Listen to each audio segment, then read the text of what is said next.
Narrator: the air in the Louisiana holding pen, on the afternoon of June 5, 1943, was thick with a familiar arrogance. It was a sentiment baked into the very fabric of their being, a core tenet of the ideology they served. They were the Kriegsmarine, the seafaring arm of the Wehrmacht, and until recently, the masters of the Atlantic. These were the men of U-Boat 118, a Type IXC submarine, now prisoners of war, but far from broken in spirit. Among them was Oberleutnant zur See Karl Wilhelm Schultz, a seasoned U-boat officer. Captured after their boat was depth-charged into submission by U.S. Coast Guard cutters, Schultz and his crew carried themselves with a defiant pride. They were the undersea wolves, the terrors of the convoy routes. In their minds, their capture was a temporary inconvenience, a stroke of bad luck in a war their fatherland was destined to win. They looked upon their American captors with a mixture of curiosity and contempt. The Yanks were brash, undisciplined, a nation of shopkeepers and factory workers, not true soldiers of the Reich. The processing was methodical, dehumanizing in its efficiency. Fingerprints, photographs, medical examinations. The Germans complied with a stoic, cold professionalism. They were given a meal, simple, hearty American food. It was adequate. It was fuel. But then, something unexpected happened. A group of American guards, their work for the day nearly done, sat down nearby with a case of small, glass bottles. They popped the caps with a familiar, satisfying hiss and began to drink, laughing amongst themselves. The Germans watched. They knew this drink. They had seen the advertisements in pre-war magazines, the bold, swirly white script on a red background. Coca-Cola.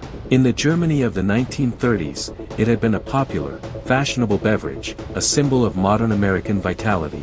But with the war, with the rampant anti-American propaganda, with the strict rationing and the total mobilization of the German economy for military purposes, Coca-Cola had vanished. It became a memory, a ghost of a more cosmopolitan past, now vilified as a decadent poison. One of the American guards, a young corporal from Georgia named Billy Roberts, noticed the prisoners staring. He saw not the enemy, but a group of tired, thirsty men. It was a simple, human impulse. He walked over to the wire, holding out a bottle of the dark, fizzy liquid. He offered it to Oberleutnant Schultz. Schultz hesitated. His training, his political indoctrination, screamed at him to refuse. This was the drink of the enemy, but a deeper, more primal memory stirred. The taste of a hot summer day in Berlin, 1938. A date with a girl. The feeling of normalcy. He took the bottle. The cold glass was a shock against his palm. He brought it to his lips and drank. It was not a slow, contemplative sip. It was a gulp, as if he were trying to drink the memory itself. And then, something in his rigid posture collapsed. His shoulders slumped. He lowered the bottle, his hand trembling slightly. He stared at the label, his eyes glazing over, seeing not the present, but a past that now felt a universe away. The other prisoners watched, tense and silent. Schultz didn't speak. He simply stood there, a single tear tracing a path through the grime on his cheek. He handed the bottle back, nodded once, a silent, profound thank you, and turned away, walking slowly back to his fellow crewmen, his head bowed. The defiant U-boat officer was gone. In his place was a man who had just tasted a world he thought was lost forever. A world of peace, of simple pleasures, of a life beyond war. The other Americans began handing more bottles through the wire. And one by one, the hardened sailors of the Kriegsmarine, the proud warriors of the Third Reich, broke down. Some wept openly. Others sat in stunned silence, cradling the bottles like holy relics. The taste was more than just refreshment. It was a key that unlocked a door they had sealed shut in their own minds. It was the taste of a humanity they had been taught to despise. How could a simple soft drink, a symbol of American commerce, shatter the iron will of a Nazi warrior? What did that single, fizzy sip represent that bombs and bullets and capture could not? This is not just a story about a prisoner of war camp. This is a story about two worlds on a collision course, about the power of culture in the face of pure militarism, and the moment the myth of Nazi invincibility met the undeniable reality of the American way of life. To understand the profound shock of that moment in Louisiana, we must first understand the men who tasted it. We must journey into the heart of the Nazi war machine in early 1943, a machine that, despite recent setbacks, still pulsed with a terrifying, confident energy. The U-boat service was the elite of the elite. Admiral Karl Donitz's Grey Wolves were the sharp tip of the German spear. In the first half of 1942, they had waged what they called the second happy time off the American coast, sinking hundreds of Allied merchant vessels with near impunity. They called it the American shooting season. Sailors like those from U-118 had been at the forefront of this carnage. They operated in deadly wolf packs, coordinating attacks on convoys under the cover of darkness. Their success was built on a foundation of superb training, advanced technology, and a fanatical belief in their cause and their commander. The Type IXC boat, like U-118, was a long-range predator. It could displace over 1,100 tons, carry 22 torpedoes, and had a range of over 13,000 nautical miles. It was a masterpiece of engineering, a complex, lethal instrument of war. Its crew lived in a world of constant tension, of roaring diesel engines and the eerie, silent creep of electric motors during an attack. They endured the stench of fuel, sweat, and stale food, the constant damp, and the ever-present threat of a violent, suffocating death at the bottom of the sea. This shared hardship forged an unbreakable bond and a deep-seated arrogance. They were the hunters of the deep, and the vast Atlantic was their hunting ground. This confidence was not confined to the seas. It was a national psychosis, carefully cultivated by Joseph Goebbels' propaganda ministry. The German soldier, the Lancer, was portrayed as inherently superior, harder, more disciplined, and more ideologically pure than his opponents. The early, lightning-fast victories of the Blitzkrieg, in Poland, in France, in the Low Countries, seemed to prove this. The Wehrmacht had rolled over the armies of Europe with stunning speed. The fall of France in 1940 was particularly potent. The world watched in awe as the seemingly invincible French army, the victors of the Great War, collapsed in a matter of was rooted in the Nazi doctrine of total war. The entire German economy, its culture, its very soul, had been mobilized for a single purpose: conquest. A directive from the High Command of the Wehrmacht in 1942 stated, and I quote, "The soldier must be filled with the unshakable conviction of his superiority." From this conviction springs the daring that terrorizes the enemy. They were taught to view their adversaries as weak, divided, and decadent. The Americans, in particular, were caricatured as a mongrel people, obsessed with money and comfort, lacking the spiritual fortitude for a long, brutal war. A German military pamphlet from 1943 described the American soldier as a man of the city, soft, used to luxury, and incapable of enduring the hardships of real combat. This was the mental fortress that men like Oberleutnant Schultz inhabited. It was a fortress built on victory, reinforced by propaganda, and sealed with the blood of their enemies. They believed in the Endsieg, the final victory. The temporary setbacks in North Africa and the frozen hell of Stalingrad were, in their minds, just that, temporary. The sheer scale of the Russian front absorbed their attention, but in the Atlantic, they still felt they held the strategic initiative. They were the masters of their domain, and the idea that their will could be broken not by a superior weapon, but by a symbol of the very decadence they scorned, was an impossibility. Their confidence was a wall, and they stood firmly behind it, looking out at a world they were destined to rule. But across the ocean, in the nation the Nazis so readily dismissed, a different kind of power was stirring. It was not the monolithic, state-directed force of the Third Reich, but a chaotic, sprawling, and ultimately unstoppable wave of industrial might and human resolve. Yet, in early 1943, this power was still gathering its strength, and the path to victory was shrouded in doubt and drenched in blood. For the United States, the first year of the war had been a brutal awakening.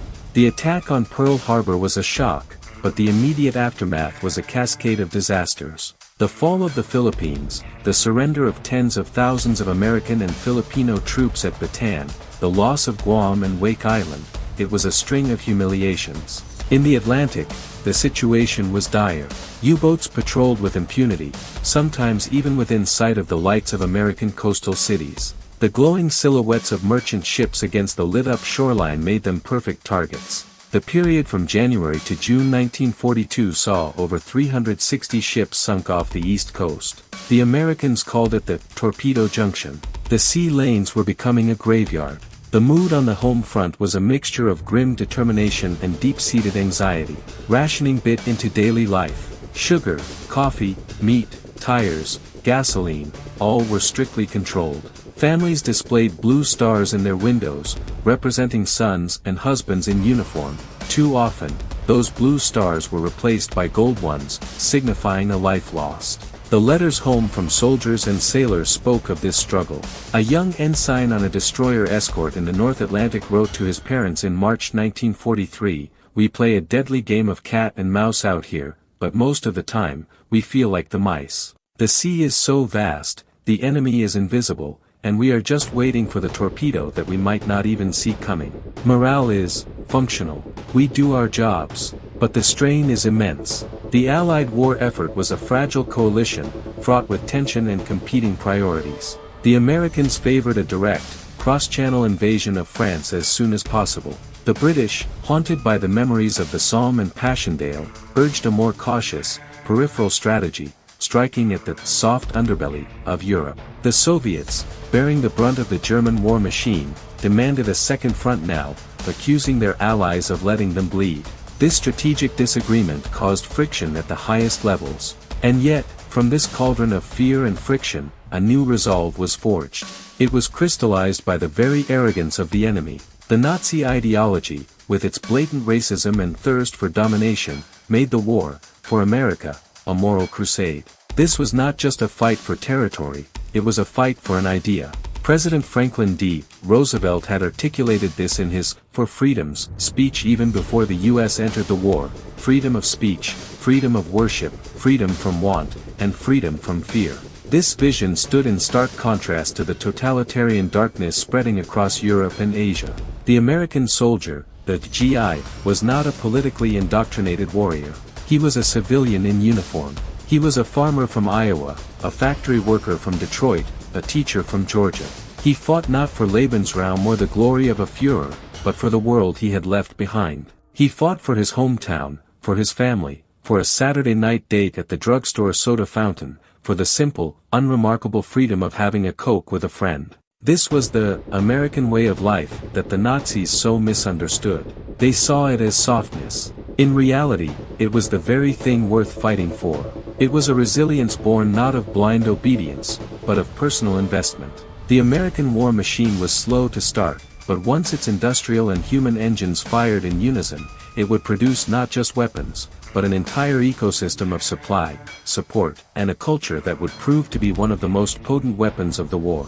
The turning of the tide in the Battle of the Atlantic was not the result of a single, silver bullet weapon.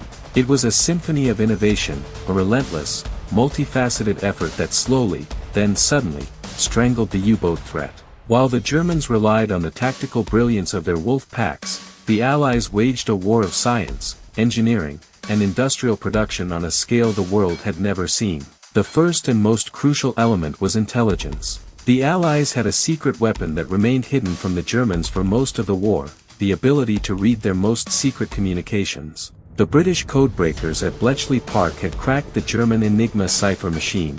The intelligence product, known as Ultra, provided the Allies with priceless information: U-boat positions, operational orders, and fuel states. This allowed convoys to be routed away from waiting wolf packs. But Ultra was not infallible.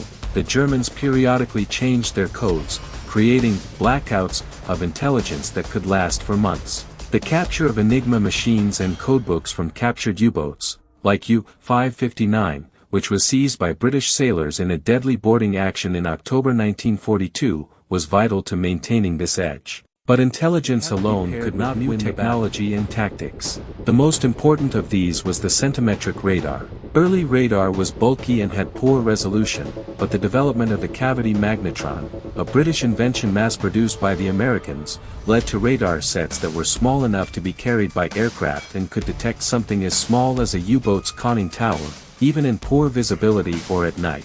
Suddenly, the U-boat's greatest advantage, stealth, was evaporating. A report from a Royal Air Force Coastal Command pilot in April 1943 noted, "We picked up the contact on the ASV Mark III from 8 miles out. A clear, sharp blip. We came in low, he never saw us. We dropped a full pattern of depth charges. The explosion was tremendous. There was no doubt."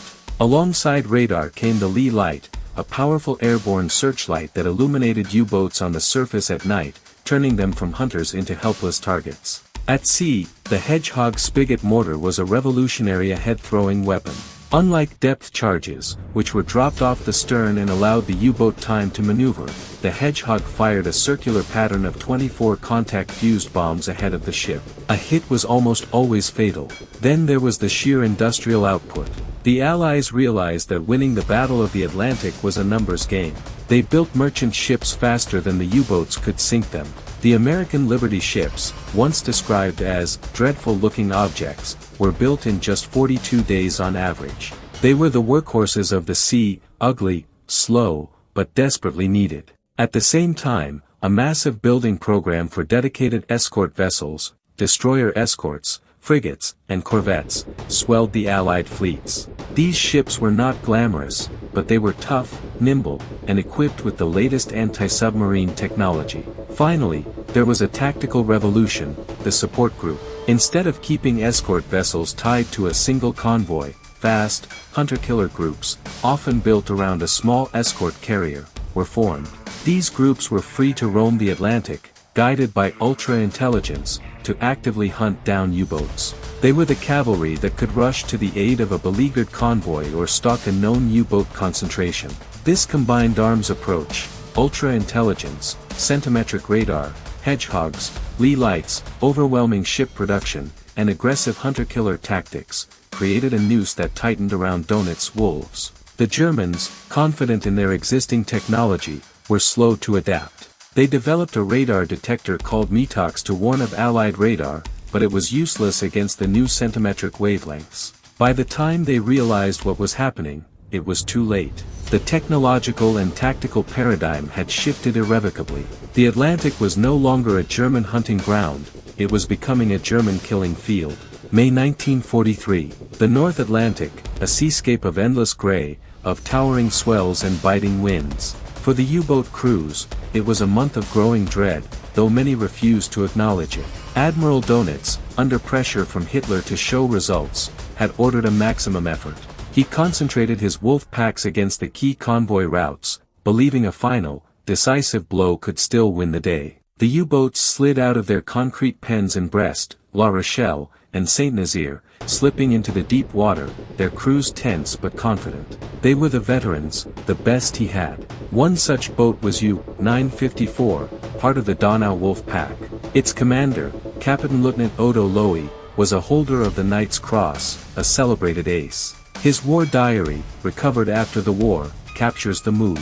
An entry from May 7 reads, "Weather worsening. Sea State 5. We are in position with the pack. Expect contact with eastbound convoy any hour. The men are in good spirits. They are eager to add to our tally. The fatherland expects much from us in this month." They waited in the vast, empty expanse, their listening equipment probing the underwater world for the faint, telltale sounds of propeller screws. On the other side, the Allies were waiting too. At Western Approach's command in Liverpool, and in Washington, the ultra-decrypts painted a clear picture of Donit's intentions. They knew the Donau Pack was lying in wait. Convoy ONS-5, a slow, westbound convoy of 43 merchant ships, was heading directly into the trap. But this time, the trap was known. The convoy's escort, Commander Peter Gretton's B-7 Group, was one of the most experienced in the Royal Navy. It consisted of destroyers, frigates, and corvettes, all veterans of the run. They were reinforced by a support group from Newfoundland and, crucially, by very long-range Liberator bombers that could now cover the dreaded Black Pit, the mid-Atlantic gap where air cover was previously impossible. The stage was set. The weather was foul, a blessing in disguise for the convoy, as rain squalls and fog provided temporary hiding places. Aboard the merchant ships, civilian sailors from a dozen nations, British, Norwegian, Dutch, American, stood watch, their nerves on edge. They knew the drill. They knew the statistics. They had seen ships like theirs vanish in a matter of minutes. On the escorts, the crews manned their sonar and radar sets, the new technology their secret weapon. The atmosphere was a mixture of professional routine and coiled spring tension. A signalman on HMS Tay, part of the support group, later recalled, there was a quietness over the ship that wasn't normal. It was the quiet before the storm. We all knew something big was coming. We had the tools. Now we had to see if we could do the job. The air was electric with unspoken anticipation. The Germans, confident in their predatory skills, lurked beneath the waves. The Allies, armed with their secret knowledge and new technology, stood ready to defend. The vast, impersonal ocean was about to become a very small, very violent battlefield. The clash that followed would not only decide the fate of convoy ONS-5, it would decide the fate of the Battle of the Atlantic. The first contact came on the afternoon of May 4, 1943. A patrolling Liberator bomber, its powerful centimetric radar scanning the heaving ocean, picked up a surface contact. It was U-630, running on diesels to recharge its batteries. The aircraft dove out of the low cloud cover. There was no warning. The first the U-boat crew knew of the attack was the roar of engines and the splash of depth charges. U-630 was obliterated. The battle for convoy ONS-5 had begun not with a U-boat attack, but with a demonstration of the new Allied dominance. What followed was a 7-day running battle, a brutal ballet of death across hundreds of miles of ocean. That night, the Wolf Pack closed in. Using the cover of darkness and the foul weather, they penetrated the escort screen. The night erupted in chaos. Flares lit up the sky, dropped by the Germans to silhouette the merchant ships. The darkness was torn by the fiery trails of torpedoes. The first ship hit was the North Bridge, a geyser of water, and then the slow, agonizing list. Distress rockets soared into the sky, a futile plea in the vast darkness. Lifeboats were launched into the freezing, oil-slicked water. For the escorts, it was a nightmare. The sonar conditions were poor, the radar screens cluttered with sea return from the massive waves. They dashed back and forth, firing star shell to illuminate the attackers, dropping patterns of depth charges on fleeting sonar contacts. The radio crackled with frantic messages. U-boat sighted bearing 270. Engaging. Torpedo track passing astern. Ship hit. Position 52 degrees 30 minutes north, 45 degrees 15 minutes west, requiring immediate assistance. But the escorts, though outnumbered, were not passive. HMS Vedette, a V-class destroyer, got a solid radar contact and raced towards it, its bow cutting through the swells. It was U-125 on the surface. The Vedette opened fire with its deck gun, scoring hits on the conning tower before the U-boat could crash dive.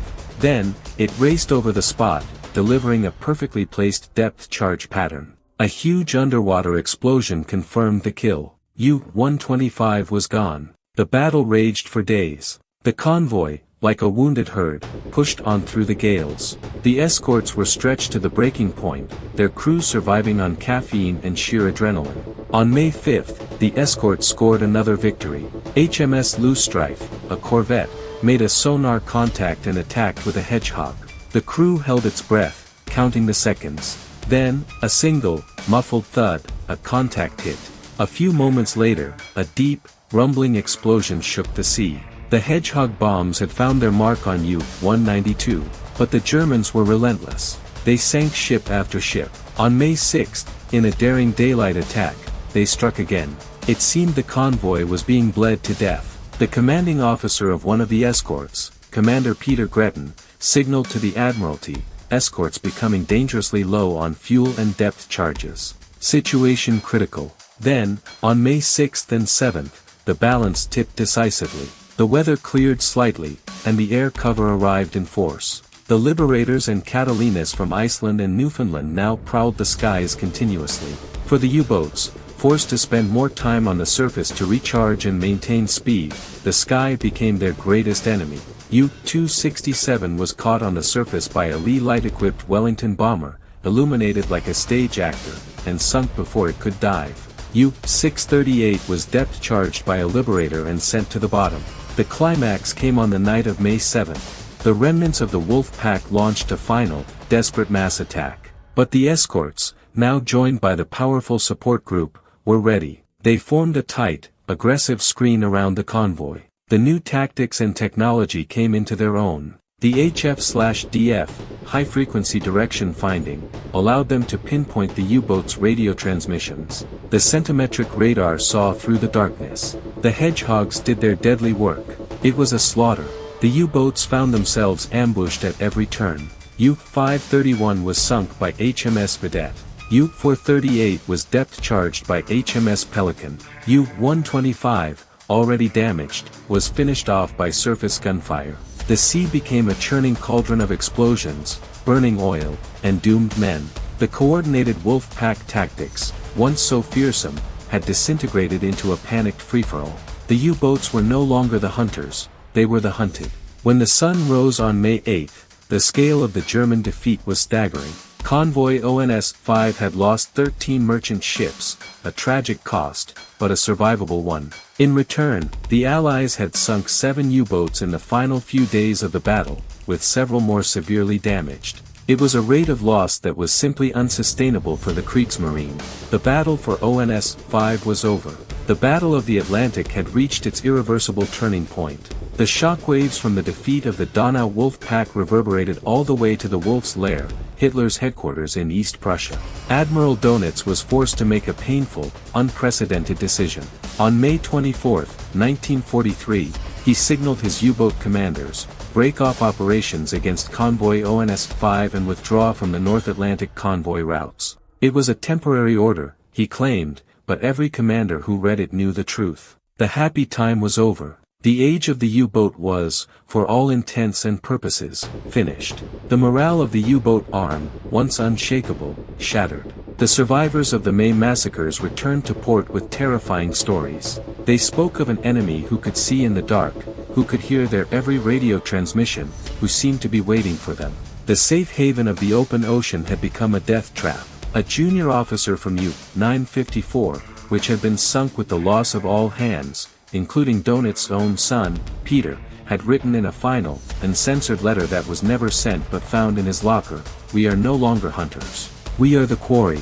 The sky has eyes, and the sea has ears. There is no escape." This sense of technological inferiority and tactical helplessness was a poison that seeped into the very soul of the service. This was the mindset of the men who began to fill the POW camps of North America in the summer of 1943. They were the proud warriors, the technological masters of the deep, now utterly bested. They had been told they were superior, and the evidence of their senses, the sinking of their boats, the loss of their comrades, had brutally contradicted that. They clung to the remnants of their ideology, to their discipline and their military bearing, as a psychological life raft. And then, in a camp in the heartland of America, they were offered a Coca-Cola. The breakdown of Oberleutnant Schultz was not an isolated incident. It was a symptom of a much larger psychological collapse. The drink was a catalyst. It was the physical embodiment of the world that had just defeated them. It represented the industrial capacity that could produce not just millions of bottles of soda, but thousands of ships and planes. It represented the soft, consumer culture that their propaganda had mocked, a culture that was, in reality, so powerful and appealing that it could survive and thrive even in the midst of total war. To taste it was to be forced to confront the lie they had been living. The America they had been taught to scorn was not weak, it was unimaginably strong, not just in arms, but in spirit and abundance. Interrogation reports from the time noted a marked shift in the attitudes of POWs after they had been in American custody for a few months. The initial arrogance gave way to a sullen confusion, and then often to a stunned resignation. They saw the well-fed American guards, the efficiency of the camps, the sheer scale of everything. A report from an intelligence officer at Camp Crossville, Tennessee, stated, "The prisoners exhibit a growing curiosity about American life. They are particularly fascinated by our consumer goods and the apparent wealth of the average soldier. Their belief in their own propaganda is visibly more than a drink. It was a symbol of this erosion. It was the taste of defeat, and the surprising, unwelcome taste of a world that, despite everything, still knew peace and pleasure." The collapse of the U-boat offensive in May 1943, a collapse so perfectly symbolized by the emotional breakdown in the Louisiana POW camp, had immediate and profound strategic consequences. The Battle of the Atlantic, Winston Churchill's greatest fear, had been won. The flow of men and material from North America to Great Britain was now secure. This was the essential precondition for everything that followed. The build-up for Operation Overlord, the D-Day invasion of Normandy, could now proceed unimpeded. Throughout the summer and fall of 1943, and into the spring of 1944, a massive armada of troopships, landing craft, and supply vessels crossed the Atlantic. They did so in relative safety. The U-boats, forced to withdraw to distant, less patrolled areas or to focus on defensive mine-laying, were a nuisance, not a threat. The Allies lost only a handful of ships in the direct invasion buildup convoys. This secure sealift was a logistical miracle that would have been impossible just a year before. The men who would storm the beaches on June 6, 1944, owed their lives to the escorts and air crews of the North Atlantic in May 1943. Politically, the victory solidified the special relationship between the United States and Great Britain. The shared sacrifice and ultimate triumph in the long, grueling naval campaign forged a bond of trust and mutual respect between the two navies that would last throughout the Cold War and beyond. It also gave the Western Allies a stronger hand in their dealings with Stalin. They could now point to a decisive victory they had won themselves, and assure the Soviet leader that the Second Front was indeed coming. For Germany, the defeat was a catastrophe they could not publicly admit. The Nazi propaganda machine tried to spin the withdrawal as a strategic redeployment. But the men in the know understood. Albert Speer, the Reich Minister of Armaments, wrote in his memoirs, "The defeat in the Atlantic was the beginning of the end.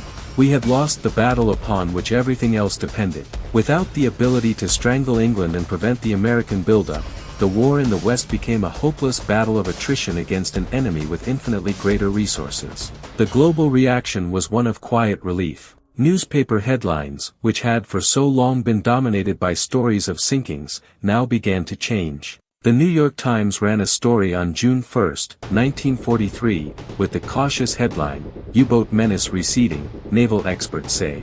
In Britain, the Admiralty allowed a carefully worded announcement that shipping losses had fallen to their lowest level since America entered the war. For the civilian populations, who had followed the battle through casualty lists and rationing, it was a sign that the tide was, at last, turning. The U-boat war was not over. The Germans would introduce countermeasures, the snorkel, faster, quieter electrobook, but it was too little, too late. The Allies had achieved such an overwhelming superiority in technology, tactics, and production that the German efforts were like trying to bail out a sinking ship with a thimble. The backbone of the U-boat arm had been broken in the stormy waters of the North Atlantic in May 1943. The men who survived that breaking, now prisoners, were left to contemplate the world that had defeated them, a world that could be contained, impossibly, in a small, curved glass bottle. The story of the German POWs and the Coca-Cola is more than just a curious anecdote from the war. It is a powerful historical lens through which we can examine the broader legacy of the Second World War, a legacy that stretches from the geopolitical order of the 20th century to the very fabric of our modern globalized world. The most direct legacy was the establishment of absolute Allied control of the world's sea lanes. This victory paved the way not only for D-Day but for the entire Allied counteroffensive against Japan in the Pacific. It ensured that the industrial might of the United States could be projected to any corner of the globe. This maritime dominance, maintained by the U.S. Navy after the war, became a cornerstone of the Pax Americana that ensured global stability for decades. The freedom of navigation we often take for granted today was secured by the sacrifice of those who fought and died in the Battle of the Atlantic. The technological revolution sparked by this battle also left an indelible mark. The development of centimetric radar, sonar, and code-breaking computers did not end with the war. These technologies became the foundation for the post-war electronics and computing industries. The cavity magnetron is a direct ancestor of the microwave oven. The work at Bletchley Park, though kept secret for 30 years, laid the philosophical and technical groundwork for modern computer science. The relentless drive for innovation in anti-submarine warfare accelerated the pace of scientific progress in ways that would benefit civilian life for generations. But perhaps the most profound legacy is cultural. The image of the hardened Nazi soldier breaking down at the taste of a Coca-Cola is a perfect metaphor for the clash of two worlds. It represents the triumph of a consumer-based, democratic capitalism over a militaristic, state-controlled totalitarianism. Coca-Cola itself became a global symbol of America, for better or worse. As the GIs advanced, they brought Coke with them, and after the war, the company established bottling plants across Europe and Asia, literally and symbolically spreading the American way of life. Historian Dr. Mark Pendergrast, author of For God, Country, and Coca-Cola, notes, in the minds of many, Coke and America were synonymous. It was a tangible piece of the promise of peace and prosperity. For the defeated Germans, it was a stark reminder of which vision of the future had won. Today, the Battle of the Atlantic is remembered in museums and memorials on both sides of the ocean. The Merseyside Maritime Museum in Liverpool houses a permanent exhibition dedicated to it. In Germany, the Le Bon Naval Memorial stands as a somber tribute to the thousands of U-boat sailors who never returned. The story is studied in military academies as the quintessential example of a complex, long-term campaign won through intelligence, technology, and industrial logistics. The legacy is also one of human endurance. It is the legacy of the merchant sailors, the Fourth Service, who braved the U-boats and the storms with incredible courage. It is the legacy of the young men in the escorts and aircraft who fought a cold, lonely, and terrifying war. And in a strange, poignant way, it is also the legacy of the U-boat crews, who fought for a monstrous regime but were, in the end, human beings, men who could be broken not just by violence, but by a memory of a peaceful world, a memory triggered by the simple, universal act of taking a drink. The story of the Second World War is written in grand strategies, epic battles, and the names of famous generals. But its deepest truths are often found in the smallest, most human moments. The moment a tired U-boat officer, his worldview built on a foundation of racial superiority and military invincibility, tastes a soft drink and is reduced to tears. That moment tells us that wars are not won by weapons alone. They are won by the societies that build them, by the values those societies hold dear, and by the vision of the future they offer. The Nazi vision was one of conquest, hatred, and a stark, utilitarian existence. The Allied vision, for all its flaws and complexities, was ultimately one of freedom, abundance, and a return to normalcy. The Coca-Cola was a tiny, fizzy piece of that normalcy. It was the taste of home, of peace, of a life not defined by war. The men who broke down in that POW camp were not just reacting to a sugary beverage. They were confronting the undeniable evidence of their own defeat. They were tasting the world that had outproduced, out-innovated, and outfought them. They were, in that single, shocking instant, forced to see themselves not as the master race, but as men who had been lied to, who had sacrificed everything for a cause that was not only evil, but doomed. The lesson of this story is one of resilience. It is about the power of a free society, when roused to action, to overcome even the most formidable of foes. It is a lesson about the enduring strength of simple human pleasures in the face of overwhelming darkness. The war was won by the soldiers on the beaches, the sailors on the stormy seas, and the workers in the factories. But it was fought for the idea that a soldier, any soldier, should be able to lay down his arms one day and simply enjoy a cold drink, in a world at peace. The great historian Stephen Ambrose, reflecting on the GI's experience, once wrote a line that captures this spirit perfectly. The GIs won the war because they thought the guy next to them was depending on them, and they didn't want to let him down. They were fighting for each other, and for the home they had left behind. In a quiet corner of a museum, or in the pages of a declassified report, the story of the German POWs and the Coca-Cola remains. A small, almost forgotten moment. But it speaks volumes. It reminds us that the most powerful weapon in any conflict may not be a bomb or a bullet, but a simple, enduring reminder of what we are truly fighting for.